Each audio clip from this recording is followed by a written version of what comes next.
I was like, God damn it, GGGs, they're coming after my feet now. I actually can't believe that was a thing. People are not gonna like this. I'm sorry. You can tell me in the comments how I'm wrong.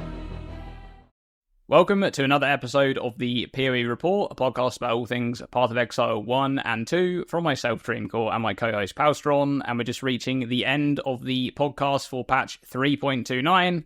Pow dude, how's it going? How's it going, man? We just had the latest patch, which might be the last one, 3.29.3, with some improvements to the league mechanic, or at least that's what they say. Just for information, we are going to have PoE2 podcasts for the resets. So initially we said we're probably not going to. We're going to wait for the full release, but we're gonna do it, but a little bit more sporadic. So just for the listeners. But other than that, we got a cool guest today, a fellow theory crafter and build maker. We got Poop Butts in the house. How's it going, man? Hey, how's it going, guys? Happy to be here. Long-time listener, despite the podcast going for like 2 months so far. But yeah, thanks for joining us. Like, I actually, nice to have you, man. I got to start with the topic of the type of content you make, because for me, like, this is the content that I love to watch on PoE. Like, don't get me wrong, I like cool build guys and things like that, but when it comes to like just really cool interactions, that is right on my alley. I mean, I make that type of content as well. So I want to kind of discuss immediately with you how you go through that like theory crafting process of, finding different interactions, and where you sort of begin with, how you start to think about those things and your methodology of getting to, particular interactions in different tech. Man, that is like such an impossible question to ask, because it's like I feel like I'm so goddamn scatterbrained with that kind of stuff. But it's like, basically, I always look at the new uniques that come out, and then I always just see if any of them immediately catch my eye and are powerful. Like, even like last league, there's like a really underutilized sword. It's the one where you flick 3 additional poisons or something. It's like a really mediocre sword, but if you think about how that sword works, it's technically a 2000 DPS sword if you can enable it like lethal dose style, like without using lethal dose. So it's just like mathematically that just sounds like a good unique if you can find a build to use it. And there's nothing that exists for it yet. Like, there's no archetype for that, but it's just like, so I don't know. I just like to look at uniques and then just be like, just think about it. And then I generally just compare things to other things, like even Templar's New Ascendancy, where he has 80% damage as extra lightning if you can enable it. From like the Allflame, it's like you end up with 105% damage as extra, and it's like, I know Ming's Heart is an insane amount of damage for like a ring. It's like 72% damage as extra, and that Ascendancy is more than that. So it's like, I know that that's good. It's like, just like stuff like that. It's just kind of, I don't know, just like kind of like looking through that. And then the first thing I do in a league launch is like, people are like racing to get the maps. I'm the worst at this possible. Like, so like, do you guys remember when they said they were changing projectile returning behavior with Vengeance Cascade? Yeah. The very first thing I did when that league launch is I went to my standard character and went to go beat up on Aberrath with a bunch of projectile skills to see how it works. And then I make a post on Reddit like, oh shit, Molten Strike returns. And then it's like, it's like crazy, like Molten Strike. I had a different account back then. But yeah, it's like, I don't know. Like the stuff I'm always excited about is like the new things that happen rather than just like currency or like, because like I don't really care about that. Hell, I'm usually poor in most leagues. I just want to find cool interactions. And then a lot of times they don't work because PoE is complicated, but I just kind of want to share them with people because it's like they can take the idea and then use it somewhere else. I don't know if that is literally me, because I just do. I will definitely focus a bit more on league start to actually be able to get into maps and things like that. But I just do so much testing, like in both games. I just do so much testing of different interactions, and I just love like thinking about how things might work, before a patch comes out. It's like, oh, this could actually be a thing, but you don't know until you actually get in and test it, right? To like find out these really cool interactions. I love that. I mean, I think it's really rough. It's really, the league start is really rough because you're kind of contradicted with, you want to make currency to test it out and give it an actual shot, because that's always the issue. Like sometimes if I test stuff too early, I have like 20 divs and I'm like, oh, but this could be so much better with this item that I don't have the currency for. And then I discard it, and then 3 days later, somebody who just farmed during that time will make that build because they actually focused on farming, and now they get to make the build. So it's like it's always a little bit of a contradiction there, right? Yeah, that's literally to me like I almost think of that as like the Junggrown problem, is like he is faster than everybody else, so like he gets to test all the interactions for everybody else. It's insane. So it's just like it's just like, I wish I was as fast as him, because it's like then you can farm currency really fast and then buy everything to try it. Like on League Start, I want to try out that new Starfall support for slams because it just seemed decent. But it was like a div, and it's like, I don't have a div. It's like, I'm just getting a mass. It's like I can't afford to throw I can't afford to throw away like all my currency to test stuff because then I can't progress and then I can't get money to test stuff. It's like, but yeah, like I said, it's like this. It's like, actually weird crazy that squeeze. you say that. I literally tested that on like day 3. I think I tested the like, was it Crystal Fall support? The Crystal Fall, because I immediately had this thought of like, oh, Vile Earthquake with Crystal Fall, and I can just have an auto bomber, which is exactly that's exactly how it works if you want to do that, which is pretty cool. And I thought, yeah, that would be a fun thing to build around, but I just haven't really got around to it. There's so many ideas, right? I feel like every patch there's so many ideas, and they all just go on the back burner because like you can't do everything. You only have so much time. Yeah, there's like a lot of builds where against burnout. Yeah, there's like a lot of builds where there's like one thing missing, right? And you're just like, okay, I'm gonna put this in my back pocket, but if I ever see anything in the patch notes that might help here, this might be a build. But it's not just like it just needs a little bit more, like just a little bit extra. And on the other stuff, I was gonna say, for me the problem is I feel like I've gotten so good at identifying builds in PoB that I just discard 99% of builds in PoB and I never actually test that much. Like with the recoup stuff, I actually have to test, but that I'm gonna do now. But a lot of the time, I've gotten so like I'm discarding so many builds where it would be maybe fun to explore. And I'm just like, no, this is just not it. This is not it. I don't know. Do you ever have that? Are you more like a PoB later kind of guy? I probably make like 2 to 3 POBs at least a day. It's like I have like probably like at least 20 POBs of builds I would like to try this league that I won't get to, and then I'll probably never look at it again and forget it exists. Like I worked a ton of time on a Rage Vortex, a Berserking Bannerman build. I worked a ton on an Infinite Volcanic Fisher build that I probably won't get to. It's like, yeah, it's like all that stuff where it's like, yeah, I want to get to this, but it's like there's just like not enough time, and then a lot of times it's like in PoB it like doesn't look as impressive as you'd like it to look, and you're just like, well, this is going to cost a lot of currency, and I don't want to actually roll it because it's like you spent all this time, and then a lot of times I'll like make all the gear for it and then play the build for 10 minutes and be like, nah, and then it's like that's like the worst feeling in the world. I'm Yeah, like for me, a go on. I was gonna say for me the problem as well is the longer I play, the more, because you said it just doesn't, like a lot of the times you discard builds not because of the damage or because of the numbers, but because of how it feels. And for me, I look at a skill and I'm like, I would love to build around what is it called, Holy Hammer of Spirals, but I also know this is a scuffed ass Spectral Helix with slams. Like, what the fuck am I gonna do with that? So I have ideas for it, but at the same time, would I ever play it? No. So I'm doing it for the love of the game, but it's like I would never put this out there, right? And I already know I'm never gonna play it. That one's insanely relatable. I don't know if you say that one specifically because I have a video on that one, but no, I mean it's basically that. It's like that skill release and like the damage on the skill looks insane, and then it's like, and then I like think about it more. It's like, how would you ever use this? Because it's like you can use it for single target, but it's like that's a billion skills, like that's just not.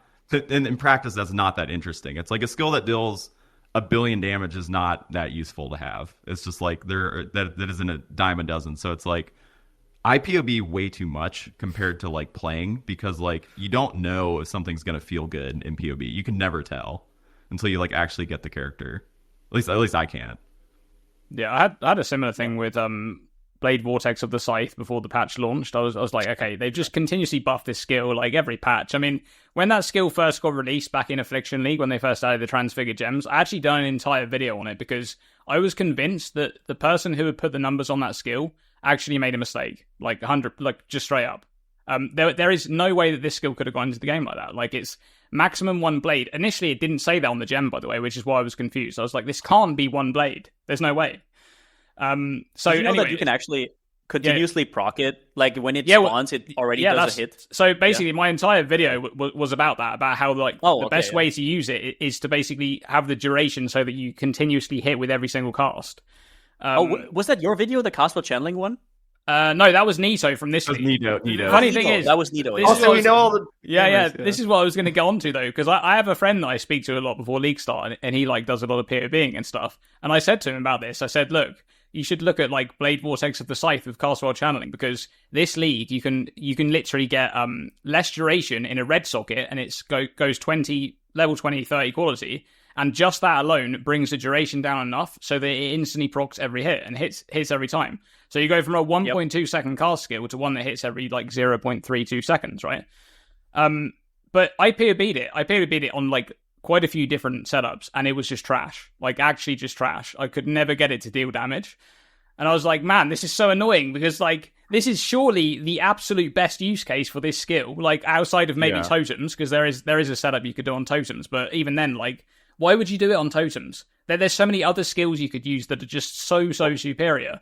That was the video I saw. The totems makes the most sense with it because it destroys the cast speed. It's kind of the KF thing where it's just like you got the cast speed, makes it easier to maintain, but it's like that skill just kind of like released like a wet fart, man. It's just like it just doesn't have damage, and it's just got you have to build around like 9 different downsides. It's just like it's crazy to me. It's like they buffed it, but then they made it worse, kind of like they made. And so it's just so weird. So it's like if I could ask GG to do one thing, it's when you release a skill, if nobody plays it, just buff it a lot. Just like see like what's the worst that's going to happen if, like, next league. Yeah. Like who cares? It's like, oh man, next league, man, like I'm so annoyed everybody's playing Blade Vortex of the Scythe. It's like it's ruined the league. It's like it's never happening. Who cares? It's just never happening. It's like that's no downside to that. It's like where it just like sits. Yeah. Like, I'd love to see more of that. Catharsis and all of that stuff. It's like there's so many skills that just release, they're dead, and they just never change them. It's like, I would love to see them balance in a way that like they just make it doesn't. The game doesn't need to be balanced. It just needs to be different every league, right? Exactly. And people play different things, and people enjoy the league, and then it needs to be somewhat balanced, of course, but not. It's not a you don't need perfect balance. You just need different new things that people are going to be excited about every patch. I think that's how I'd like to see them balance the game.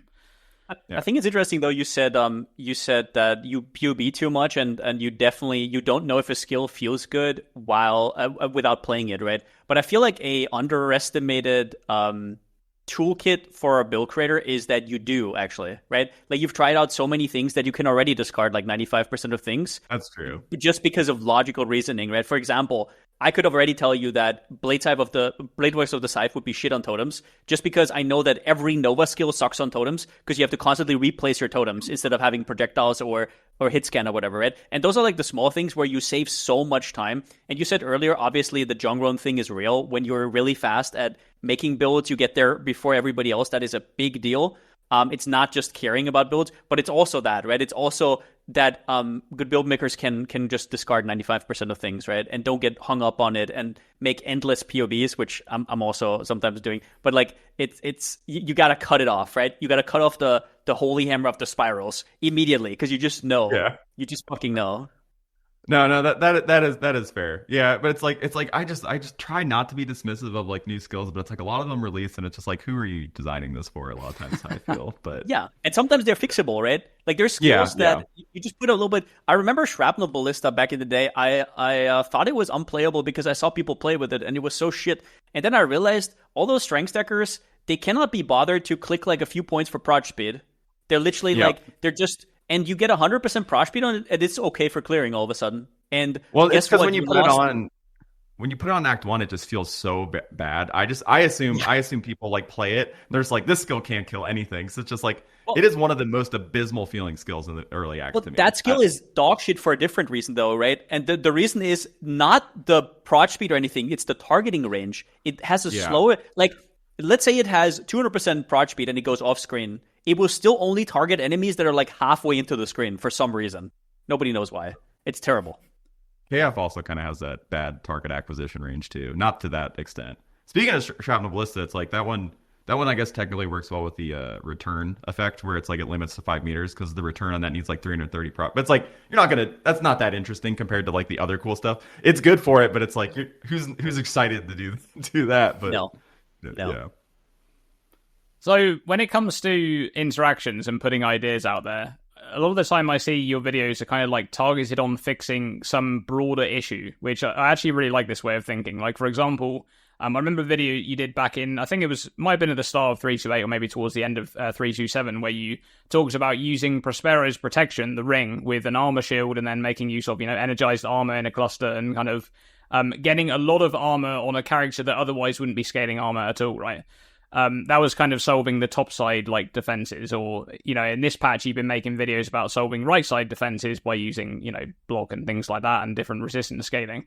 How kind of do you begin with the problem? Is it like something where you're like, okay, this is serious, like maybe it's a build you're playing and you're like, this is an issue that I've got to fix this? Or is it something where it's like you kind of know in the back of your head that this is in the game. Like, I mean, I can look at 325, for example, where they just nerfed like Determination and Grace and Defiance banner, and suddenly it was immediately, and damage taken as stacking as well. And it was immediately obvious that right side and top side builds were going to get hit the hardest by that change, right? So, like, how do you get to these kind of solutions? Is it something where you're trying to focus on this problem solving, or is it something like you think, oh, this is a really cool tech and this is what it's going to get to? God, it varies a lot, but it's like mostly I kind of know like what the weaknesses of most builds are going to be just based on, because it's like tree position kind of like dictates a lot of like what you can fix reasonably. Like if you're bottom like in that Duelist Marauder section, it's like you can just have it. What's crazy to me is like Berserker has aspect of Carnage, and I know I'm going to make that character way tankier than any other like 90% of other ascendancies, right? Just because the section of that tree is so cracked. So it's just like they're going to need like damage is more of like a limiting factor in that side of the tree, where it's like top side to me, it's like how do you solve the defenses so you don't just get like one shot? Like max hit is the biggest problem on the right side, so it's like anytime I see something that gives you a ton of max hit, it's just like, oh, this is more applicable to like this side of the tree, like a tool is like much more applicable to like a Sab than it is to like a Marauder. And just like new tools like to plug in is just like kind of how I think about stuff like that. It's like the Prosperous thing, it's like, well, it's like I already really can get a ton of armor on plenty sections of the tree, but it's like you really want to have a good max hit on the top side of the tree. Molten Shell helps with that, but you can't use Molten Shell because you can't get armor. But it's like Prospero kind of bridges that gap. So I don't know. I just kind of like think of it like plugging holes, I guess, of just like I don't know. Yeah, you just like I really like your helmet tech with the subsume and the block if you've been hit recently. I really want to use that. Yeah, I saw people use that earlier this league with Enmities. Yep, that's the best way to use it. Yeah, by and a the lot. Pantheon one also gets yourself self hit, right? The Pantheon gloves, so you can actually get like 16% less LE damage taken and 16%. Like you can, for example, I'm thinking about this right now. I probably can't do it. Yeah, I think Luminaris, yeah, and it takes reservation, so it's a little bit bad on what I want to do, but I would love to do it. So, for example, if you're doing Scolds, right, and you're self-damaging, you convert a little bit of it, and you get both procs. You get the Fizz proc and the LE proc, and you get 16% less Fizz, 16% less LE damage taken, which is pretty damn nice. But I really liked your approach with the helmet because I knew, like, when you set the helmet, I knew immediately what you're thinking, because it's like, you go Assassin topside, and you're like, I can kind of get to spell block, but then attack block is impossible. It literally, you cannot. And I love, the thing I hate the most about right side Assassin builds and why they never feel as good is they always do, fuck, I already forgot the name, the shield with Fizz taken as and Cold Ignis Fire. Dawnbreaker. Dawnbreaker. Yeah. What they always do is Dawnbreaker, and then it's like, that's fake block. It's like, you take fire damage, and you're down to like 0 block, and all of a sudden all your defense is gone. But that's actual block solution, right? And sacking your helmet seems like a lot, but let's be honest, other than a little bit Fizz taken as and a little bit of life, there's usually not that much on most people's helmets, and it's actually, you can sacrifice it. Yeah, a lot of times I think of the helmet as like a DPS slot, which is the last thing an assassin generally is going to need. So it's like kind of like a match made in heaven there. But it's like, yeah, Dawnbreaker, I rely on way too much because I'm right side of the tree a lot too. And it's like, it really sucks when you don't pair it with evasion, because it's like, if you're like doing like really dense like breaches, you get hit 1,000 times, you have negative block. It's like, you literally, people forget that line exists though. Like they're just like, oh yeah, I have a 45% block with like Fizz. It's like, nope, you don't. Yeah, I see. It's weird because I use it a lot because I boss rush a lot, and that's like, I want it for like I like doing like a nightmare boss rush kind of setup thing. Like, to me, that doesn't matter, because I'm not sitting and mobs hitting me like a ton of times. I just want to have that like damage avoidance so I can just like leech through shit. But it's like, yeah, if you're doing like normal mapping content, Dawnbreaker is kind of garbage. It's just like, if anything, it just like makes your character worse. Like, you'd be better off just using a 40 block shield and just hoping you don't get one shot, honestly. Especially after they changed like the block stuff, where you now can actually get a lot of block, right? Like with the increased block in the prefix, it's like, it's pretty. Oh yeah, the increased block on prefix is so nuts for like the shields that have that base block added to them. Like I mean, you know about Aegis Aurora, it's like shit like that. It's like, God, the corruption implicits they add to shields, it's just like, they're crazy. Still just kind of blowing my mind. Shields are already so broken, so it's like, it's wild that they did that. But yeah, man, talk about like block. It's like, it's kind of weird. GG has this thing where like bottom side of the tree can get attack block, and they can't get spell block, but they put versatile combat in there, so actually they can. And then it's like a top side of the tree can get spell block, but they can't get attack block because they don't have the inverse of versatile combatant up there. So it's like, I don't know. It's kind of like they had the same idea with like accuracy needs to be in like the dex portion of the tree for a while, where it's like I feel like they could do a better job of just like letting things be a little more generic in certain parts of the tree, even if it like conflicts with like the philosophy of it, I guess. Because it's like it kind of sucks that you just top side and right side of the tree, it's like you can't really go block or a lot of defenses without gear. Bottom side, just tanky baseline. So I think I mean, you have like, sorry, yeah. Go on. I was just going to say, like, they went in and worked on the left side of the tree in that one patch where they, like, changed endurance charges and stuff, and they, like, added all the... Like, I remember before that patch, there wasn't that much max res on that side of the tree, and now there's a lot, and you also have the jewels as well, right? So, like, getting to a good amount of max res, even on, like, non-chieftain, is not even that difficult, right? On like, a lot of builds on that side of the tree, you just need some jewel slots, and you're usually pathing through those areas where you'd be able to just click like 3 points and get some good max res. Whereas on these other places of the tree, like I think you made a video, I think it was last week or something, where you're talking about like right side builds and how like spell suppression is great, but in a lot of cases that's not really what you want. You want like protection against those like, you know, incoming fizz hits that get through your evasion and just do a massive amount of damage. So yeah, I do think it'd be interesting if they like went in and worked on that side of the tree a little bit more, because the left side of the tree, it felt like it had like a lot of updates, even fairly recently, and I don't think they really solved the defenses for other classes. It feels like they want those builds to like just stack a huge amount of energy shield, because that's really all there is. Like there's if you don't have a huge pool, right, to like absorb those hits, you're really not in a great place, because getting like, unless you have like crazy amounts of investment, right, at that point, then okay, but. You know what the really big problem is? Honestly, yeah, go on. I was just gonna say what the really big problem is for assassins, or like Shadow specifically, is there's always this weird friction between wanting to go EB, but also you can't, because otherwise you get one shot. It is because you're not elementalist, you don't get mana for free. It's so awkward. Like you get all this raw damage, but then it doesn't matter because your mana sucks. Right, and you can't go EB, otherwise you have 5k fizz hit max. Sorry, yeah. You're literally describing every problem I've had with the PoE being assassin before league start and why I didn't start. It's like literally like you have to go EB because mana's impossible. But if you go EB, you're squishy as shit. You can fix it somewhat by going mom, and you sacrifice but then your tree gets then you lose all your defenses because you have to hit this part of the tree where now you've lost all your life. It's just like this squeeze where it's just like you just can't solve it. It's crazy because like I literally was gonna league start a Blade Blast, Blade Fall Spellslinger setup, and then transition to a casting crit later. But like a million damage by the time you get out of the campaign. But it's like it doesn't matter. I'm gonna die, and I don't like dying. So it's like I basically Kai Gaming made a video about that. That was basically very similar to that. Was gonna be my first build, and I could never. I mean, people were talking about how the build's very squishy early on and whatnot, right? Yeah. And that was exactly my fear. And I wonder if I can make it work now that we know more about Assassin and now that we have new tools, but I'm not sure. Either way, what you're saying is 100% true. And the mind over matter issue, what I would love for that part of the tree, what I think would fix a lot is not just address mana, but also put some hybrid keystone on the tree. Like there's armor energy shield, there's divine shield, there's ghost shards, right?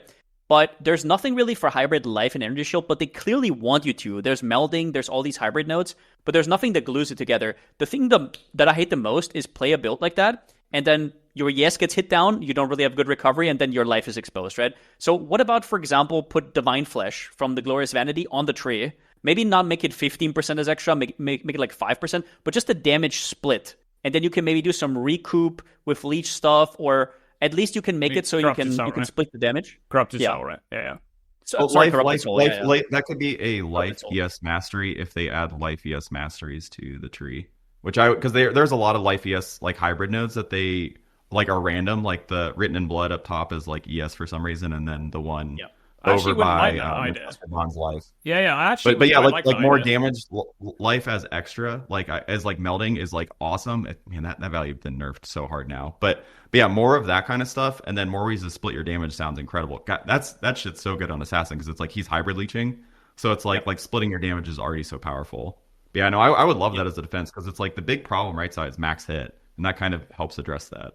I'd actually like that as a mastery. Like I hadn't really thought about that, but like hybrid life energy shield, I don't think has been in a great place for a while, and I think that would be like a nice buff as well, because you would be able to like pair that potentially with Corrupted Soul as well, and like you'd just be able to, you know, mix them up a little bit. But yeah, that's I mean, just generally speaking, like that archetype has struggled a bit. You have like really good high end setups, but it's just like as like a baseline, it's not in a great place right now, and that's like that place in the tree. Like right now, it feels like okay, I'm playing like hybrid, maybe on an Inquisitor, and that's about it. Because Inquisitor just has the methods to support it, right? Otherwise, it's just like really hard to actually make it work.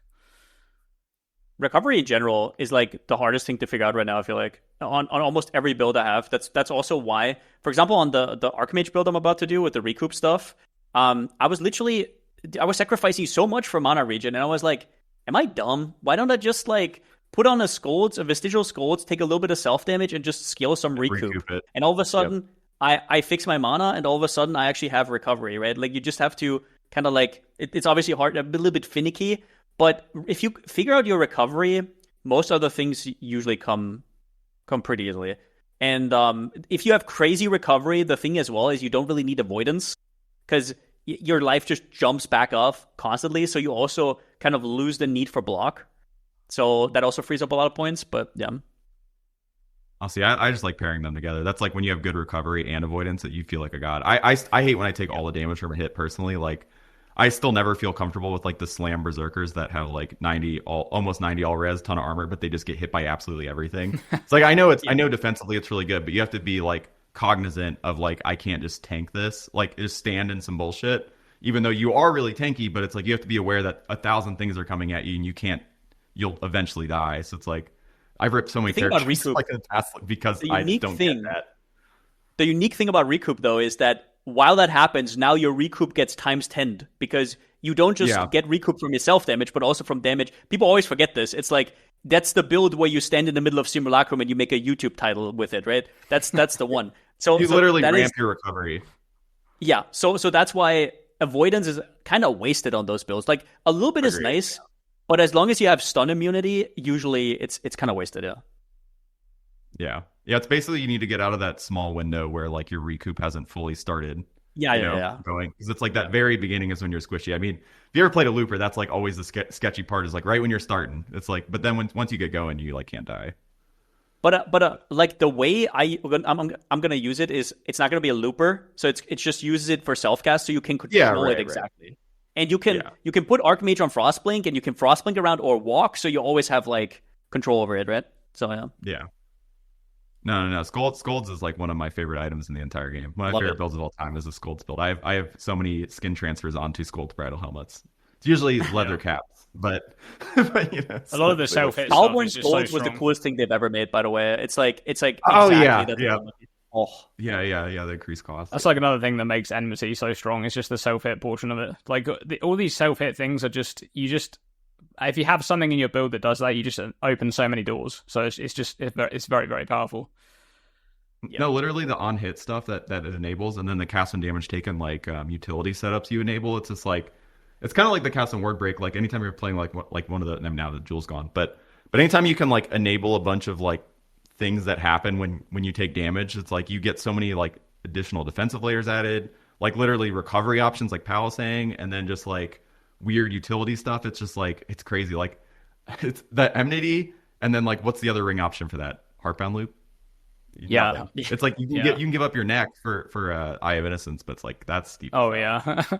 I don't think people do it enough, and I think I know why. Yeah. Because what I see on PoE Ninja and what people just do is, for example, let's say Anathema, right? The Anathema meta is put Anathema on and just pretend like your Arcanist brand casts all 4 curses on every single enemy, and you just stick it all on PoB, and you don't even have pen. So while your curses aren't up, you have like 1 million damage, and while your curses are up, you have 50 million damage, right? That's kind of the meta right now. But once you run a build like this, you realize, oh, my curses are up constantly while I'm clearing. That's the Kitava's first thing as well, right? Where the difference between people who use Kitava's first and the people who use Mind Spiral is usually always like cope. That's literally it, right? But, I mean, that's the Inquisitor like benefit of stuff like that is like you don't realize how comfortable it is to run maps where you just ignore res because it's like your mapping DPS is very similar to your bossing DPS, so it makes your clear like nuts. Where it's like, if you run into an 80 res enemy and all of your resistances are from like your 5 curse setup that you need to like Arcanist Brand or Bane, it's like you're gonna get like you're just gonna take forever killing that rare. It's gonna be annoying, but I don't know. That's why I also love Unholy Trinity lately too. But and Trinity, I guess in general. But you know, Okay, so on the topic of buildcraft, something we have to discuss in this podcast is the Luminary. I think this is like a huge thing in this patch. And really, not just in this patch, it's a huge thing going forward. So, new ascendancy in the game is the third ascendancy for the Scion, and this is the only class in the game that can get a permanent mercenary.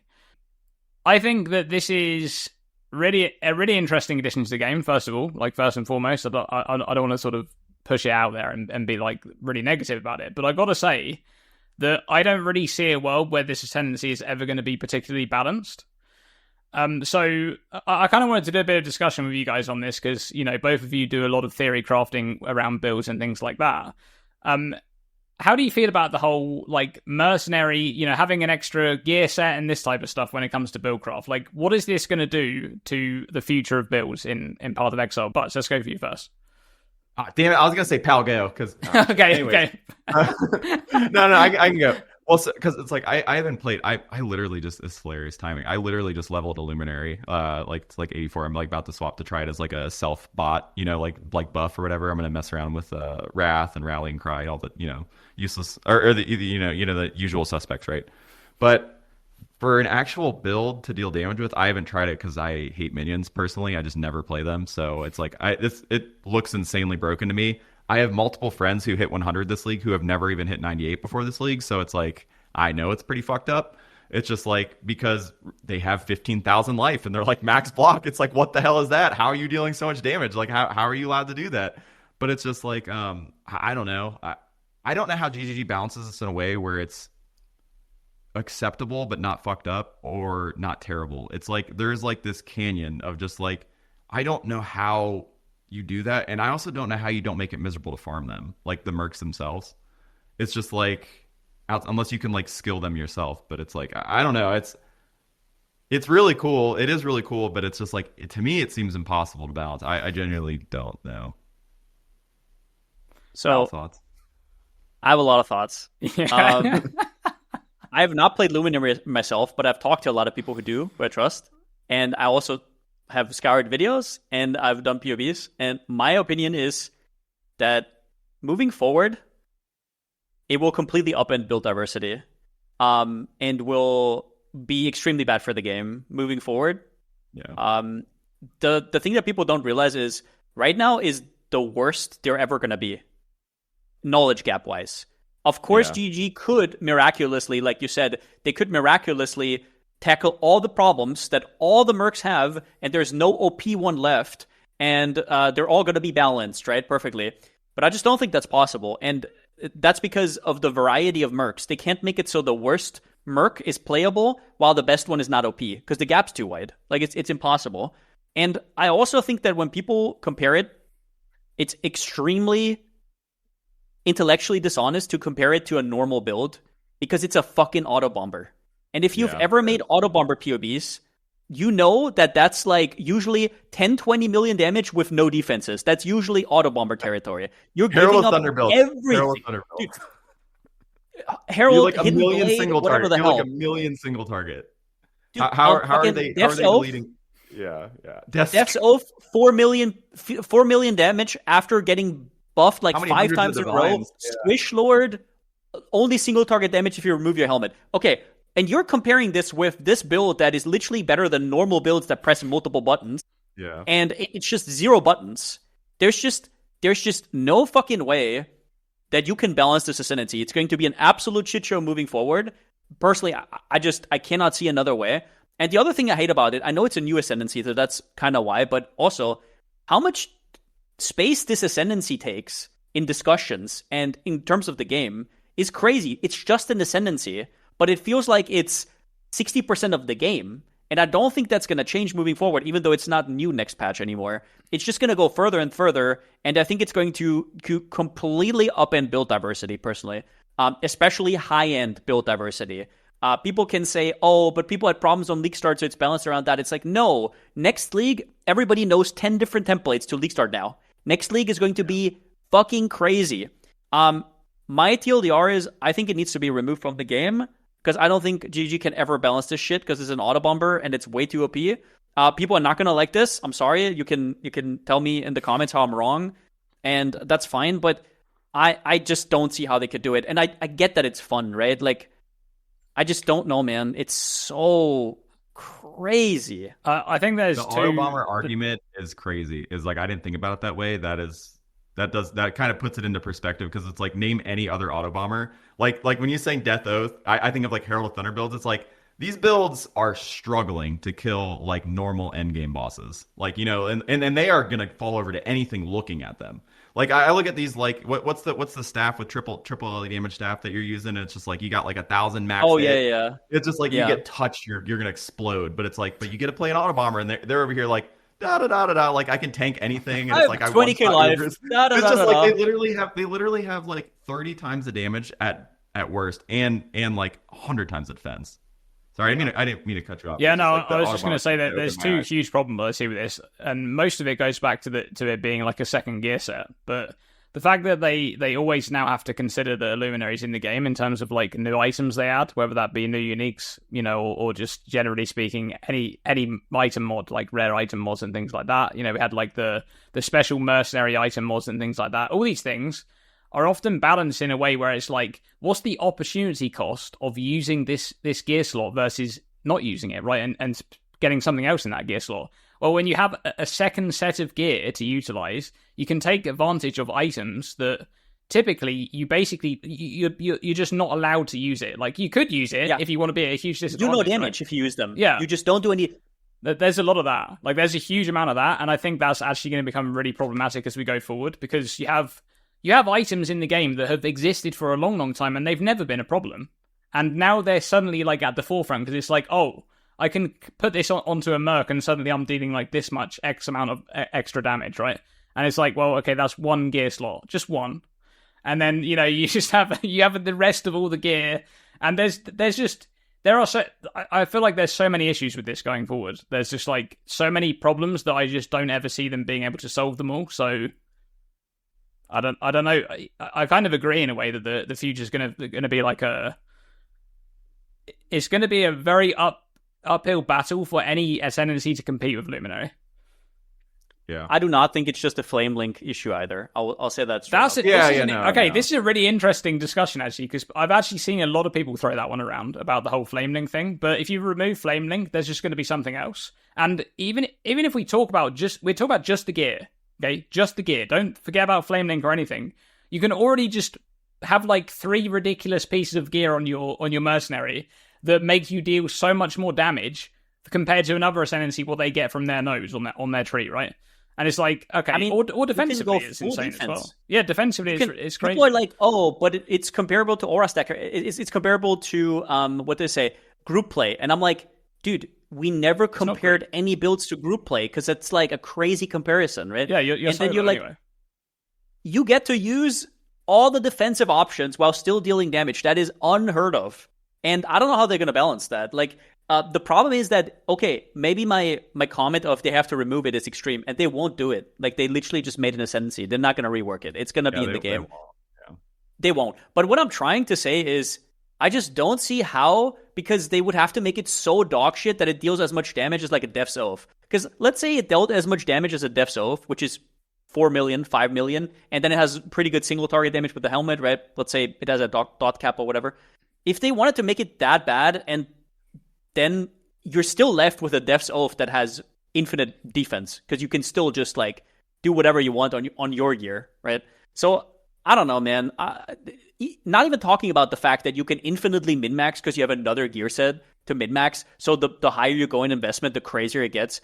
I think they fucked themselves. They opened Pandora's box, and they're obviously not going to remove it. I'm not insane, obviously. They made it. They brought it back into the game. I just think that the next few leagues are going to be wild, and I'm kind of annoyed that I might have to play Luminaries just because in the coming leagues, because it's just going to be... Yeah, I don't know.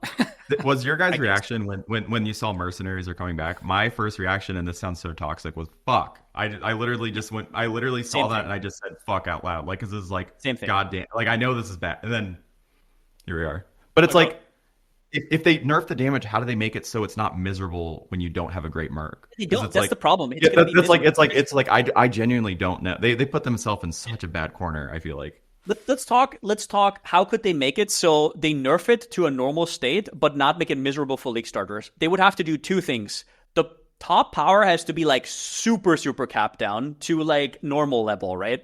And then make it so that, for example, if you find a Merc, you can, let's say, adjust one support, right? Like, so make it that you can actually add one support that maybe socket it in yourself if you want to. You could maybe even do some weird exceptional stuff, and then make it as well so you could maybe untick one skill that it doesn't use. So that way you would have a lot of things solved, and the bottom end would be a lot better and brought up, but the top end would be super squished. They would have to do that, and they would have to look at every single one, and there's still going to be 2 OP ones every single league because they forgot about it. Let's be real. But, like, I don't know, man. It's going to be... I think it's going to be a shit show. I hope I'm wrong. Whatever. Same. I mean, I hope you're wrong too, but... Yeah. I think if it does go this way, if this is the trajectory, we're going to have this interesting thing where there's going to be a lot of people making builds for Luminary, and there's going to be a kind of group of people that are completely against Luminary, and they want to play anything but Luminary, and they're just going to be looking for like guides to just play something else because they don't want to play it. Because we get a lot of that already in PoE, right? But the thing is, you have so many options that you just play whatever you want at League Start, right? But if it does go that way, and we see like a huge amount of players league starting this every time because it's just that good, then yeah, there's gonna be this weird like anti group that just sort of like starts to build up of people that just hate Luminary. Yeah, so like it's crazy to me feeling forced to play something. It's like I know that it's a big section of player. It's like I don't know if you guys play like Magic, but it's like the term like spike, where it's just like you will play the best thing even if you don't like it. It doesn't matter. It's like Alkaiser's like that, Ben's like that. It's like, you know, a lot of the races are like that. Where it's like, but I can't be me. I mean, it's like if I don't like something, I'm not gonna play it. So it's like yeah, it's like Luminary is probably broken, but it's like I hate minions. I'm not gonna enjoy playing it. I will. You know, it's the worst currency per hour is not playing the game. So I probably. But I don't know. It does feel bad though because it's like they get everything for a lot less than you. I gotta say, like imagine playing Molten Strike of the Zenith. You know, like being your like little like you're striking like 2 mobs at a time. It's like, man, I do 1 billion damage. It's like yeah, but would you put a mirror into your build and this guy's just like running around auto bombing doing like insane damage too? I don't know. Yeah, when they announced the mercenaries coming back, and then after I kind of realized what they were doing with it, I gotta say, like, don't get me wrong, I think the Ascendancy is a very cool idea. I gotta say that. It's a cool idea, but the actual implementation of mercenaries, I think, is something else that not many people have discussed. I'm not a big fan of it. Like, I'm talking about just the way other classes interact with mercenaries, not how the Luminary does it, right? Because this is the first time we're seeing, like, an entire league mechanic added to the game with the purpose of, like, supplying one Ascendancy with their entire toolkit, right? And the thing is, other Ascendancies who interact with this, they don't actually go up to a mercenary and be like, oh, hey, I want to hire you for this map. Nobody does that. Nobody's doing that, dude. Like, people are farming mercenaries in the endgame, okay? Because right now, like, there's some really good strats for getting tons of currency and lots of really good unique items from them. Sure, that's fine. But the actual implementation of how mercenaries work, with, like, hiring them for a zone, that's not even a thing. Like, people are not interested in doing that. It's I don't know. It's a very strange mechanic overall to me. I'm not sure if it even fits in the game. So I feel like if Hawk was an Ascendancy, like you just like, yeah, it's like, that is weird. I didn't really think about it that way. It's like literally just this single Ascendancy for this entire mechanic. It's like there are other things that are like that, like golems are like that for elementalists, banners are like that for champion and stuff. But it's like, yeah, it's like a whole mechanic. It takes so much space. That's what I meant earlier. Yeah. Like it's like one Ascendancy and it takes like half the game as space. At least it feels like it. I'm sure it's going to taper down when it's not new anymore. But it's really weird. I mean, if they don't nerf it, maybe not. But you know, we'll see. I don't like it in theory, but I mean, I will adjust if I have to. I'll have to, whatever. Yeah. You just have to go with the flow, man. That's what it is.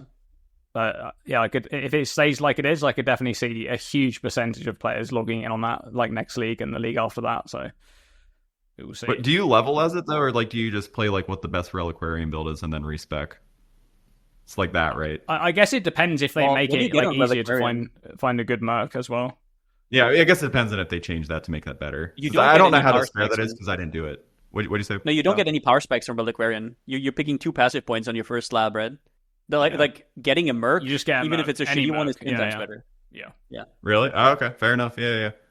I was just depending on like because I just imagine League starting like no Ascendancy Scion KF Ballista Totem is better than despairing on Mercs at League start, but I could be wrong. You don't have to build into it. Early on, it just deals a little bit extra damage. You don't have to build into it early. You can just you're just saying you use it as like a buff for yourself for a little bit. You throw it like in. It has like one aura, and then it does like a little bit of damage. Like that's if you think about how much power specs do other Ascendancies get, it's like pretty okay.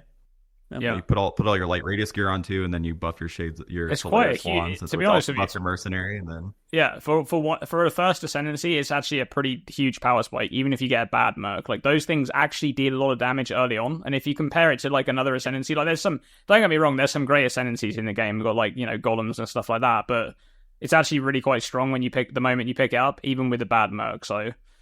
Really? Okay. There was a buff as well. Yeah. A buff for early game damage as well, like recently in the patch notes. So there's going to be a lot of people in the chat, like in the comments telling me that I'm wrong and they league started it, but it's way stronger now. Like if they haven't seen it yet, it's way, way, way stronger now early on as well. Yeah, I guess my perception is just like all the people complaining at League Start how terrible it was. Yeah. But it's like they've changed it since then. So it's like I probably need to update my talking point. I've heard quite a few good things about it, like since the changes they made. So I mean, we're going to see that next league at league launch because a lot of people wouldn't have gone back and like experienced it a second time, right? So next league, if it's the case that a lot of people are pushing this, then we're going to see exactly how people feel about it next league because a lot of people are going to be experiencing the changes firsthand at that time. All right. Okay. So completely switching topics here. Completely different topic. I want to just discuss something a little bit more personal to you, Butts, which is you've been dealing with an injury which has kind of prevented you from playing Path of Exile in a more traditional sense in recent leagues. I wanted to kind of discuss it a little bit because I think it's actually quite an interesting topic when it comes to ARPGs, like how much strain you put on your wrists and your hands and things like that. So I kind of wanted to get like from your perspective, like how this has affected you, like, and how you've been dealing with it, I guess, and what sort of changes you've implemented.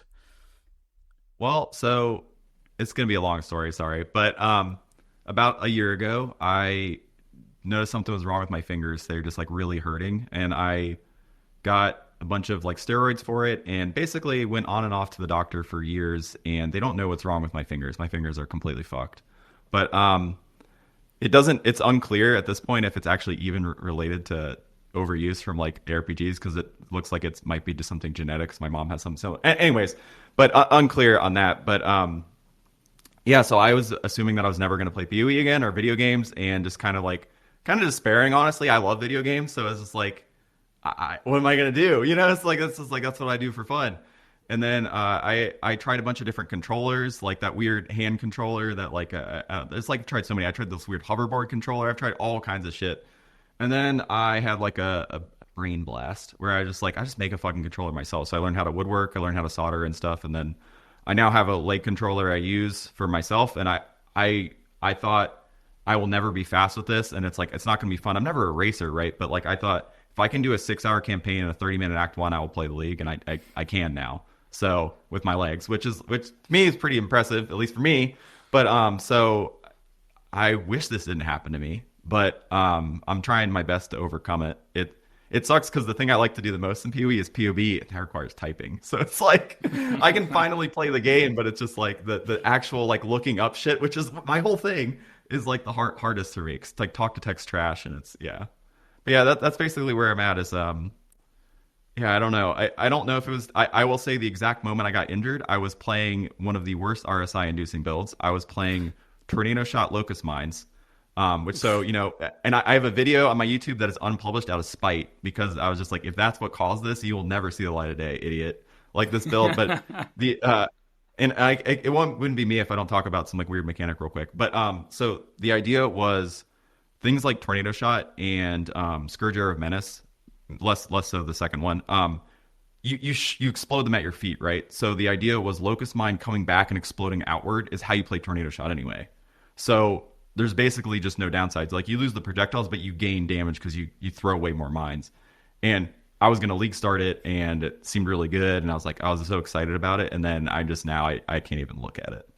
So But yeah, that's where I'm at. But for we can talk about further like discussion stuff. Like I think alt spamming is like one of the worst possible things for your hands, and one of the big reasons I would love to play SSF again, and I really do want to do a fresh SSF start because anytime there's a crafting mechanic, it just makes SSF so fun.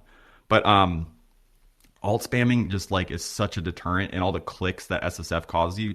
One of the beauties of Trade League is how little you have to click. Where in SSF, it's like you gotta craft all your stuff, you gotta click all the stuff. It's like your clicks just go up so much, and like when you have to alt spam something 1,000 times, it's just devastating. It's like I genuinely wish that on the crafting bench there was like a checkbox for an item that say use an amount of alts until you hit one of these mods, because it's just like they've made a lot of improvements, but Infinite. They do that, yeah. They have all the quality of life. You can say it stops whenever I hit tier 1 of this, or tier 2 of this, or tier 3 of this. Like you can exactly pinpoint, and then you just click once. Yeah. God, that's so nice. They have so much stuff like that. Yeah, but I wish GG would learn. It's like clicks do matter. Like Chris isn't wrong. It's like, it's like you do want to feel the weight of shit, but it's just like you don't feel the weight of like losing the functionality of your fingers by like alt spamming stuff. It's just like that shit is not good for you. It's just like literally bad for your body, and it's like terrible for you. So it's like, and you don't get any satisfaction. Like, do you guys get satisfaction when you alt spam to like get the right thing so you can recombinate? I hate it. No, it's like it's so I would use the recombinator more if I didn't have to alt spam. But it's like if I'm merging bases, it's like I don't want to do this. It's like, yeah, I don't know. That's my okay. That's like part of the reason I actually moved to trade this league was that I was just getting so tired of like I did so much alt spamming. It's actually insane. Like I was just like, there's no way this is. Yeah. I just can't do this anymore, man. Because it's just like it hurts. Yeah, no, it is really bad. I mean, we have this type of topic comes up. I feel like every few leagues it comes up within the PoE community where like GGG will introduce some new mechanic, some new reward system, right? And it'll be like, well, why is it like that? Why, they've already done like these little changes here and there. Like for example, a while back they changed it so that currency, instead of it dropping like 1, 1, 1, 1, 1, you now drop like 5 in one stack, right? But it's rarer. So like that's like one change they made. But then it's like, well, they've done that for some systems, but there's still some outlier systems here and there. And it's like, okay, they then introduce a new system that, like, for example, this league. Look at this league. There was no take all. Like, how was there no take all to begin with on that mechanic? Like actually, if I played that for 10 minutes, I would immediately know that it has to have a take all button, right? You know how I know that mechanic's bad? Is it hurt my right heel because that's my shift click button. And that's what I click with. And that whole mechanic, when I did like a bunch of them back to back, I was getting really, the back side of my foot was getting really sore because that's the button I used to control click stuff. I was like, God damn it, GGGs, they're coming after my feet now. That is, I actually can't believe that was a thing. Like that it. I mean, I'm glad they eventually sort of done something there, but it's just, I don't know, how does that go in the game like that? But there's a lot of I think examples of that, and I do think there's a lot of work that can be done on their end, right? It's not just like, yes, ARPGs are kind of like this by default. It's like a lot of the I'll tell you one interesting thing is back when PoE 2 got announced, I remember hearing about like, okay, you got WASD, but then you also have like all of these 6 links, and it's like, how many buttons am I going to have, right? And I remember I actually made a video on this. I was actually genuinely concerned about the amount of buttons in PoE 2, right? But I can actually say now, from the experience of playing both games, that I actually get more, because I do suffer with wrist pain if I play too much, right? And I actually get wrist pain from PoE 1, but I don't get it from PoE 2 when I'm playing with WSD, which is really interesting actually to me. It's weird you say that. I had the same thing because I think it's just that I don't do enough with my left hand on the keyboard. Like I only press a few support skills, right? But once you move, you don't have to do this hand movement anymore, really, all that much when you're like grabbing between your mouse keys and you actually put it on WSD and you don't have to really shift all that much. It does help. Yeah, you're right. Actually, never thought about that. Yeah.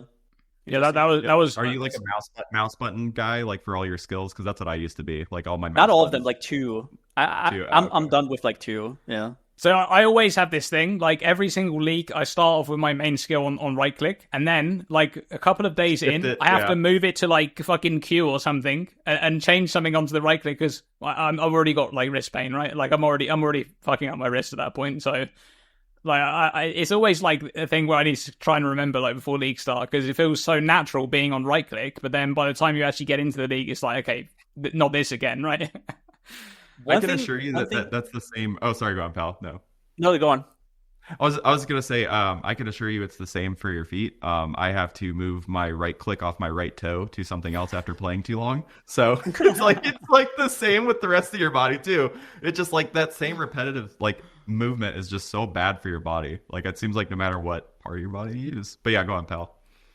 I was gonna say yeah, on that, it's not just like clicking; it's also aiming. Aiming is a big deal because you always make these micro movements to adjust where you aim, and that's why one of the reasons why I think I enjoy totems, where it's like you just place them down, and it doesn't matter where you click.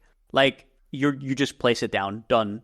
Like I'm not the guy. It's the same reason why I don't really like certain move skills where you have to aim on the edge of the screen because I always have it near my character. Right? So yeah. No, I mean that's definitely true. Like that's actually why Power Siphon Locust Mines when that was like really broken. That shit's like actually like really hard on your hands too because it's like you don't think about it, but that movement of having to aim slightly out is just to get your damage is like actually after a long period of time it like starts to hurt because it's like you don't think about it like that, but it's like yeah, like man, totems and stuff where you just like it auto aims or Nova type effects are just so much better. Like I don't know, pain wise. That's an interesting one, yeah. And you also have like different builds that don't really need to do much of anything, like some minion setups that basically just like walk around and just things die, right? So it's like there's definitely Luminary. like better build. Luminary, yeah. Luminary, yeah. I mean, Luminary. That's why they say RF's the old man build, right? Yeah. I mean, I play RF. I got to say, like, I just love RF. I basically almost always league start it, and now it's just like actually so good. Like with the scorching ray totems, it's actually like that build actually went like this patch. I think it went up massively in terms of like league starters because it actually has single target damage now, which is like the one major thing that it lacks. So I do think that skill is going to get nerfed though. So there it is. It's probably only here for one league. All right, so let's switch gears and start to close out the pod. I want to actually discuss the current state of Path of Exile because you know we had a bit of a rough period there. We had a 11-month gap for settlers, like around patch 325, there was this 11-month long wait where, you know, PoE 2 is being developed and we had kind of not really much communication from GEG, and then we had the communication where there's nothing being worked on for PoE 1. Eventually we did get 326, and now we're kind of in the, you know, third or fourth league back to that regular cadence. And it looks like we're going to be getting 330 announced at ExileCon this year, and you know, potentially also released immediately following ExileCon, might even be the Friday right after ExileCon. But so I want to kind of get your take on, you know, the current state of Path of Exile. How are you feeling about the game now, you know, especially with how it's gone and compared to how you might have felt about it, you know, a year ago or so? Tough to say because it's just like sometimes it feels like oh my god, like you know you're just always between that oh my god we're so back, oh my god we're gone, we're so back. It's like, you know, it's like ping ponging. Like that's how I feel like emotionally. Like when I saw all the spell reworks and all this shit, I'm just like oh man, GG's. Like and then I saw the numbers, I'm like okay, well they don't know how bad spells are, but then they like, and then I see like the mechanics like Abyss and then like the chart and like all the stuff where it just like seems like really undercooked, and it's like I don't know if they'll actually fix it. And then it seems like sometimes PoE 2 development ideas creep into PoE 1. Like I used to level Viper Strike and the Mamba Ellie builds like just for I don't know a while, and then fucking Rue had to play it, and then GG deletes it, so then you can't play Viper Strike as any other way except the PoE 2 way where you have to do it this way. So it's just like I don't know, stuff like that kind of like concerns me because it's just like even I don't know, it's just like they'll just like remove a build that exists for no reason to me, and it's just like and then they don't buff usually. So it's like my like I'm kind of I'm high on PoE. I fucking love PoE 1. Like I'll never, it's like my favorite game all time. It's not even close. But like I'm a little low on, it's like seems like this is true in PoE 2 on the lack of balance, because it's just like there's not, no matter how many new toys you introduce, if they don't change the balance, it doesn't matter. Like I'm not gonna play the same build 1,000 times. It's like not going to be that different if I use uniques with it. I want new stuff. And it's just like they spend so much time on this league mechanic, which I personally don't ever care about the league mechanic. I just want to play the game. But it's just like if they don't add new skills or buff bad skills, it's just like it doesn't really matter to me because it didn't really change the base game very much. It feels like the base game stays the same too much. That's kind of, I don't know. That's like my general feel. Like I'm really high on PoE 1. But I'm a little worried about endgame farms currently, and then I'm a little worried at the lack of balance because like they just did a big spell buff, so that means it's going to be like 40 years before we see another spell buff. Yeah, I agree. I also feel like they could have done more with the spells. And people say no, spell was fine. Look at EK, look at Windorb, but those are like outliers. Like there's most of the skills have been unchanged. I guess you could argue that was the same with the melee rework, even though the numbers were bigger, because melee was even worse relatively than spells. So even though they buffed up some of the shitty skills, you still don't see them, right? Which you could argue, but at the same time, I'm just kind of tired of the same templates over and over. I'm just tired that we're playing Strength Stacker for the 15th league in a row. We're playing Int Stacker for the 15th league in a row. Wow, now we're playing with Jukwani instead of Hawa. Cool. And it's like the same thing. Accuracy Stacker has a little bit of a different flavor than you used to. Okay, cool. And it's just the same, just stack attributes like Mana Stacker, Life Stacker. It's just like, I feel like the synergies are kind of gone. I do really like the Evasion Helmet, for example, for that reason. That's awesome. Like one of the cool stackers that are not all in on one thing, but you have like a little bit and you still have to combine it with stuff. But guess what? You combine it with a stacker. Cool. So at the end of the day, it's like, okay, you have Archmage versus Frostmage. There is definitely, I'm not going to argue there's not variety in there and there's not interesting things. I'm just so annoyed by just the same templates. I'm making the same POBs that I made 5 leagues ago. And it's just a different flavor, and maybe there's a new skill that I change. I would really like them to not just shake up endgame. I would like them to shake up all these goddamn the same items over and over. Oh, man.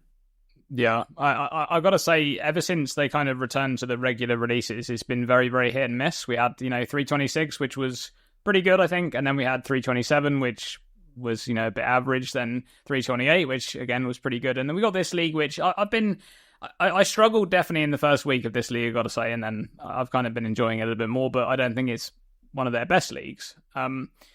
Generally speaking, I do agree on the points about builds, by the way, but there's also the other case of the endgame. Obviously, this patch is going to be an endgame patch. We've heard them talk about that in the Ziz interview, that 330, their main focus is the endgame. But one of the things that I think has been so stale is we've just had the same bosses. We've had the same kind of like systems going on in the end game. Like you can talk about the scarabs and the different farming strats and things like that, the way they constantly get nerfed. But we're always chasing down the same, the same bosses, and we're playing with the same systems. We have been since 317, right? And back then we didn't actually know, but going into 317 and then going beyond that was the last time we were going to see like a proper Atlas expansion, right? We haven't actually had a proper one. Like you could call 326 Atlas expansion if you wanted to, but it wasn't really. They added new pinnacle bosses, but they didn't really add any like really important, meaningful systems at the end of the game. They added like the memory strands thing. Like, don't get me wrong, that is very powerful in some grafting systems, but it's not a delete it. Compare it to like, delete it. Yeah, compare it to like Searing Exarch and Eater, like implicits, right, and that kind of stuff. But these are that shook up the game a crazy amount. Yeah. So that is what I really want to see. But I would definitely like to see all the balance stuff as well. I completely agree on that. Like, I think the whole stacker thing is really interesting because it really feels like they've been doing their best to knock some of those things down. I guess the issue is they're like knocking them down and not really providing these like really interesting replacement options. So yeah, Dreamcore, you can literally take the thing you just said and apply it to just kind of everything in the game. So it's just like so remove like endgame farms. What did you replace it with? Remove Wrathpith. What did you replace it with? Remove it's like I mean, granted, I loved seeing Wrathpith get nerfed, but like I am sick of like because it's like basically PoE, because of the way GG has set up stackers, is the more money you have, and this is why I really want to restart it in SSF, honestly, in a lot of ways, is the more money you have, the less interesting your build is. It's almost always, to me, it's that way, because it's like, you're using the same scaling vectors you're always going to use at the top end. It's just like, they don't really change that much, so it's like, all the builds kind of get samey, and it's just like, you really only see, like, I don't know, like, the uniqueness, like, when you're poor. And then it's like, but yeah, it's like I don't know. GG will remove something, and then like not where are we going from here, right? It's just like you remove all the stacking things that are still the best things to do. Yeah, exactly. It's like we're now playing Wrathpith, but nerfed Wrathpith. We're now playing. Yeah, you're still gonna play Wrathpith. Yeah. It's exactly. Like Am I not going to play Wrath? Like, of course you still. But the weird thing is also, I feel like it kind of started around the time, and I can't prove this, but for me, it started around the time where they introduced Mageblood, where I always thought of the game as like a lot of small, like, for example, Solve Stun Immunity used to be a thing, right? Solve Ailment Immunity used to be very much a thing, unless you were a Raider back in the day. But there was like a lot of things that you had to solve for. And now it's like resistances. Can I put all uniques on my strength stacker? Of course you can. Just put on one fucking flask. Avoid stun, one suffix. Avoid ailments, one suffix. Avoid all curses, one suffix. And all of a sudden you're like, all these builds that couldn't get away with it before now can get away with it. That's like where, for me, the problem started. And then what they did as well is they just nerfed flasks because of Mageblood. So you couldn't have attack speed anymore, couldn't have cast speed anymore, couldn't have reduced mana anymore. Mana cost. And now all of a sudden flasks are like, okay. And it's like, yeah, I think that's why it started for me a little bit, go downhill. But yeah. You're not wrong. Like the thing you're talking about is like, I harp on this actually a lot. Like, at least I try not to bitch about it in videos because I try not to be negative. But like, the endgame building blocks are so similar across things. It's like how are you solving ailment immunity? You are using Storm Shroud. How are you? You know, it's just like they all get answered by the same few things once you can afford to do it, and it's just like there's no other way though. Yeah, there's what's the alternative? Exactly. Well, so like Fire Song, for example, it's just like make that better, and it's just like or various things like that, or like add more ailment avoidance to the tree that are reasonable. Like they took some of those away, if anything, and it's just like, and then they could bake stun avoidance into stuff. It's just like it's so much more. To me, it started with PoE 2. I don't know, like, or it started before PoE 2. It started. GG realized that they can remove power from the tree and put it onto items without actually nerfing player power. Kind of. And then to me, it's kind of just gotten worse ever since then. And then PoE 2 is the extreme of that, where your tree's garbage. And then your gear is insane. It's like, I don't know if this is true. I don't play that game. But it's like, I know it. But it's like you shift like power from the tree to gear. It's just like, it really? Just, well, I don't know. It's like there's nothing wrong with doing this because it's like they don't want to directly nerf you. But it's just like the more problems you can solve with the tree in different parts of the tree, the more identity it gives to builds. Where it's just like, how am I solving ailment avoidance on the right side of the tree? Storm Shroud. How am I solving on the left side of the tree? Storm Shroud. It's just like, yeah, it's same. They could make ailment avoidance better on the tree, for example. They could make clusters with stun avoidance better. Yeah, they could definitely do that.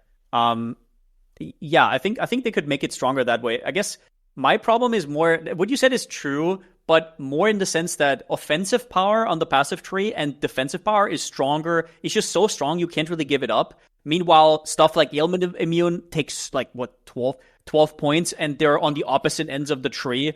And then stun avoid, either you have 10 dex points for 10 tattoos, or I mean, how do you even solve it? Like you just kind of don't, right? You give up all your evasion. You have to be on the bottom of the tree, and you go on waiver. Like it is definitely an issue. I think those utility points could definitely be like, I think it would be fine to invest 5 points and be ailment immune, or like 6 points and be ailment immune, just straight up. Like you take a full stun avoidance wheel, it's like 50%. Like for example, like right in the middle of Shadow, it's like, and then the one I passed by, I league started Shockwave Cyclone Templar or Guardian. No, it is Static Strike Shockwave. But anyways, I had an issue with like I had max block, but I was getting stunned a lot. I passed by a stun wheel that says increase stun and block recovery for 3 points, and it's like, this isn't going to help me. No, like I'm still going to get knocked out. Not clicking that, no. It's like maybe you are literally you are literally the target audience for that cluster, right? No one else is. It was a huge issue. If you don't click it, nobody's clicking it, okay?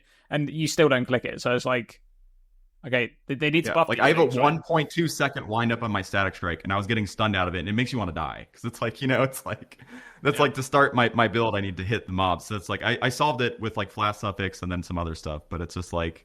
It's like crazy to me. It's like they're so conservative with the power of some kind of defenses. Where it's like, to me, the passive tree solving problems is like the whole point of the game. It's like the whole point of the tree being interesting rather than racing to jewel sockets to solve it with uniques and stuff. Or I don't know. You know how you can feel, by the way, how bad stun and block recovery is? Have you ever tried the comparison? You know the jewel that gives like up to 1,000 stun and block recovery? Yeah. Have you ever tried the difference between 500% and 1,000%? Like you actually feel the difference.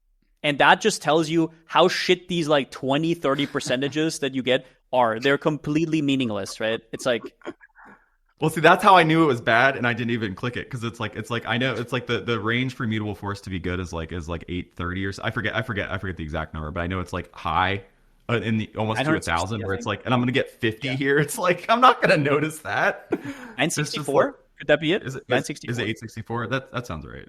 Was But it it's like I know 860? it's an amount. 964. It's an amount where you can still use your skills and not get interrupted. So it's like one of the worst feelings in a game. It's like you press a button, you can't do the button. So it's like Yeah, it's I do feel like, just generally speaking, like I like some of the things they've been doing in recent patches that they didn't used to do. Like, for example, they've been kind of going in and revisiting old mechanics and like adding interesting things to it. I actually really quite like that. Like, I like the Legion change in this patch, for example. It looks like they're hinting at a new Legion Pinnacle boss in the future, which is fun.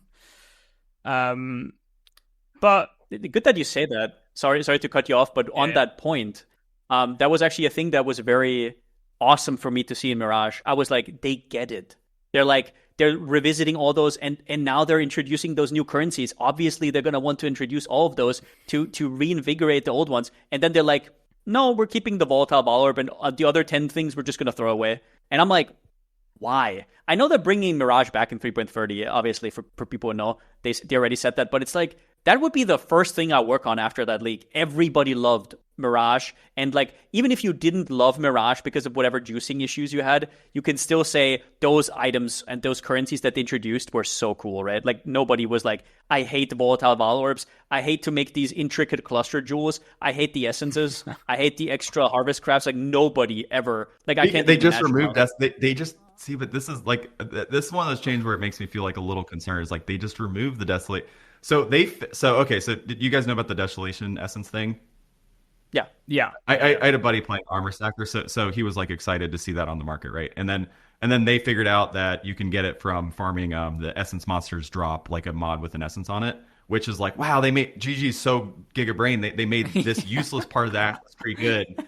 And it's like that they're like fucking playing 90D chess or something, and it's like, no, that was a bug. And it's like remove it.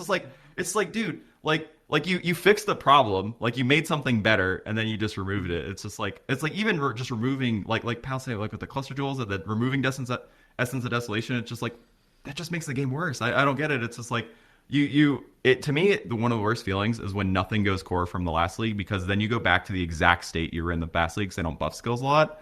So you feel like you're playing the same game constantly, and you're just playing with the new stuff that's temporary, that goes away. Like, it's hard I'm a little less excited about stuff that I think's immediately going to go away, because it just like it feels like it's just a temporary power spike, where it's like the cluster jewel thing is like adds like a crazy new way to build characters. So it's like I don't know. It's like weird that maybe the community made them think that they like that bloat's terrible, but it's like reality. It's just like that's what makes ARPGs good. It's like I'm baffled that a lot of those things got removed, because they obviously decided that like volatile Valorb like had a good place in the game. But the thing is, like, then why not the cluster jewel currency as well? The thing that I don't get with this is that they've done this in several past patches where they've added a bunch of stuff into core game, right?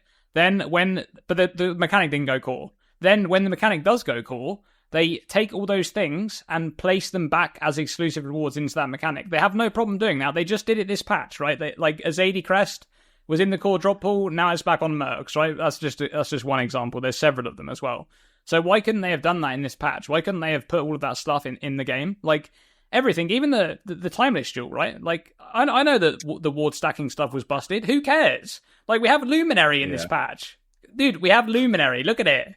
Look at Luminary. We still have Strength Stacker after 10 leaks. Like still untouched. Just put the time. They nerfed Rapid before they nerfed Alberons. Like, what the fuck? The fact that Replica Alberons goes unnerfed drives me crazy, because it's just like insane. It's so disgusting. So it's the best way to stack flat. Like, I mean, and Draconi's is obviously it's been messed up. delve build. Like, finally touched it, but it's for forever. Forever since not Luminary, but like, you know what I mean. It's like it's the most obvious power measurement possible. Yeah. And it's not even like that slow. And then it got buffed like crazy with the volatile Valorb. Like actually buffed like crazy. Like, it's actually just insane. Actually what went wild to me. I mean, like the new timeless tool with like mathematics is like another way to stack flat for some stuff, but that's gone now, and it's just like obviously they could remove like the infinite like Iron Flask stuff, but it's just like that added a whole new vehicle of ways to build characters. And speaking of ward, that's like it's something they could consider leaning more into on the right side of the tree, because that's a way to increase your max hit in like a temporary fashion. but it's like it's like a little cringe as that is. But like I don't know. I mean, it's like they're just like they introduce all these tools and then they just go away forever. That to me, I loved Crucible League, and that shit went away permanently, and I was baffled. I was like, there's no way that this is just not going core. It's so cool. And then they did all the design space. It's just gone. It never exists again. That was actually wild. Like some of the crazy like conversion mods and stuff like that were just so cool. Like just I don't know, when it comes to those types of mechanics then and just like removing them from the game, it really doesn't make sense to me. Like I understand if they're a bit too powerful, that's fine. But in the case of like Ward, over time they actually like buffed the base Ward mechanic so much. Like initially it was a 5-second recovery period, right? Like how completely useless is this mechanic actually? Then it went down, I think it went to 3 seconds, and now it's 2 baseline. And it's like when they actually did the 2-second thing, I was convinced, like in my own head, that they were going to eventually add support for Ward on the tree and actually make it into a thing that this is like, okay, now, because think about it, right? They even added like the easy way to get Ward bases from like shipping. Now you can just get 86 bases from just straight up. Like, okay, I'm getting like max sacred 86 bases from shipping, so I can actually build a Ward character. But that just never became a thing. And then they introduced this timeless duel, and suddenly people are actually making these crazy Ward stackers, and now it's gone again. Like, I guess it might come back next league, but I think one thing they're doing nowadays is the way they used to do it is whenever a league was good, they just add it to the base game. All right, done. Yep. And then at some point they realized, oh, there's too much bloat in the game, which I actually agree with.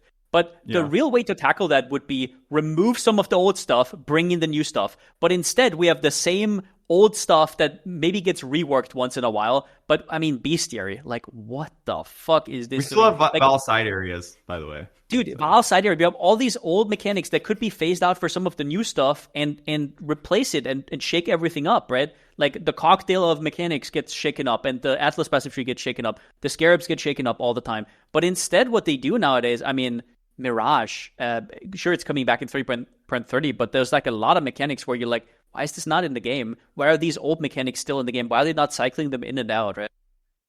It's like Tormented Spirits still exists. It's like there are a million mechanics that are like, this shit's so boring and useless. Or not Tormented Spirits, obviously, but it's like there are so many cool things they could just replace old stuff with and just make the game straight up better. Like they're probably like, I don't know, like 90% of mechanics you could remove, then just like replace with something new they added that's gone, and the game would just be better. And then it's like, the game would be shaken up. Some of the old items that used to dictate, like, I don't know, I'm not saying remove Heist. Heist is kind of cool and has really good voice lines and it's really well made. But if they, like, imagine the meta game, if they just removed Heist. No more Replica Alberons, no more Simplex, no more Helicals. Like, the stacker landscape is in fucking shambles all of a sudden, right? And we would see something new come out from the new mechanic.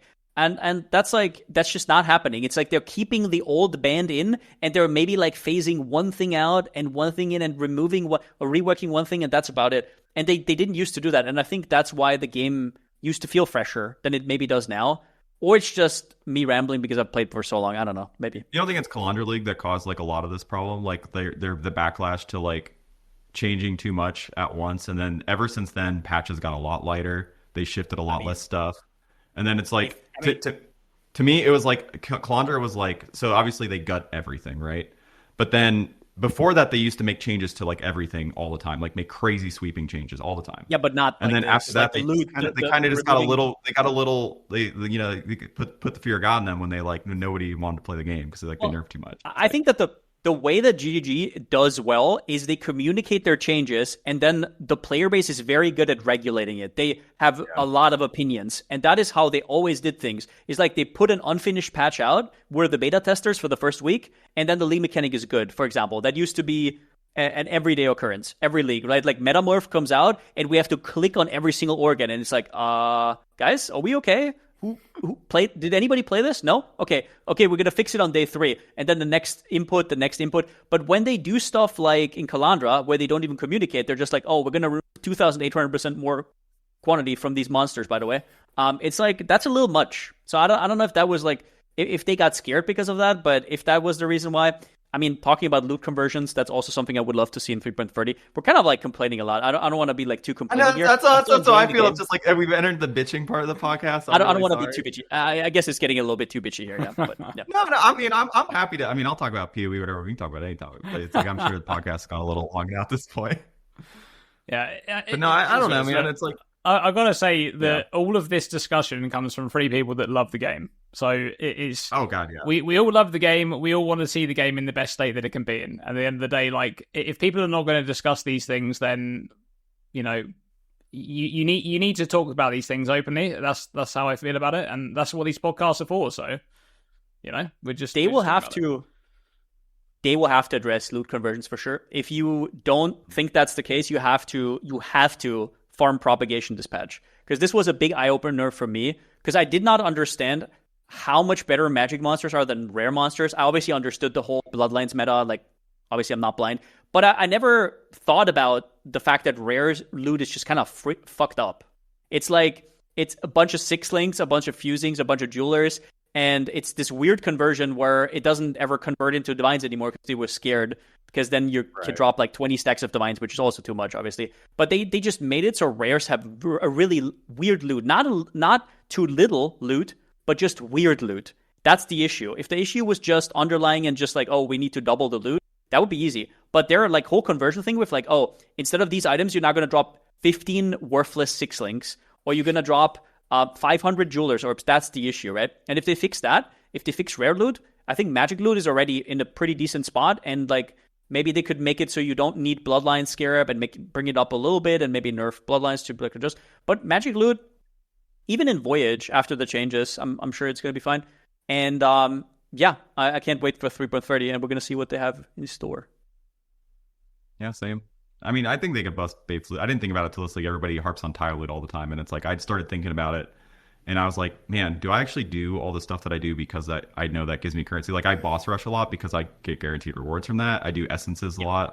I get guaranteed rewards. It's like I was just thinking about it. It's like, and then it's like if you run like a white map, you run an Alk rare T16, you won't drop anything. But if you run red altars on a white T16, you'll drop something.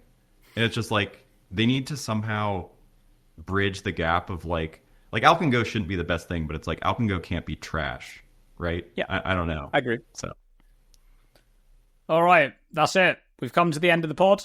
But thank you so much for joining us on the final episode of this podcast for patch 3.29. If you're working on any content, let people know where they can find you.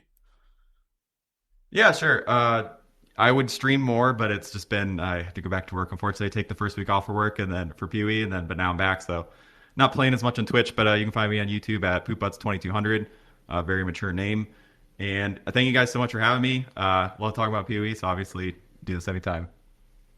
Yep, hell yeah! Always love your videos. This is like the perfect kind of videos I like to watch, where it's like you're unapologetically just throwing out ideas. That's exactly what this game's about. Yeah, seeing what sticks. Basically. Yeah.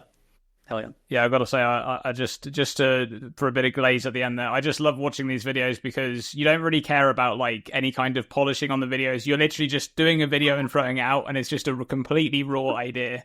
Maybe it doesn't even have like any intention of getting into a specific build, but it's just here's the idea. Like some people can go and find inspiration. I love that. So yeah, keep making that stuff. That's really nice. You get it, because it's like I just want the idea out there. It's like I don't want to like polish it, because it's like then I won't get as much ideas out there. So it's like exactly, just throw it out there. Hopefully people can use these in their builds. Maybe they can't. We'll see. Yeah, I love that. All right, well that's it. Thanks for watching this episode of the PoE Report. We are signing out.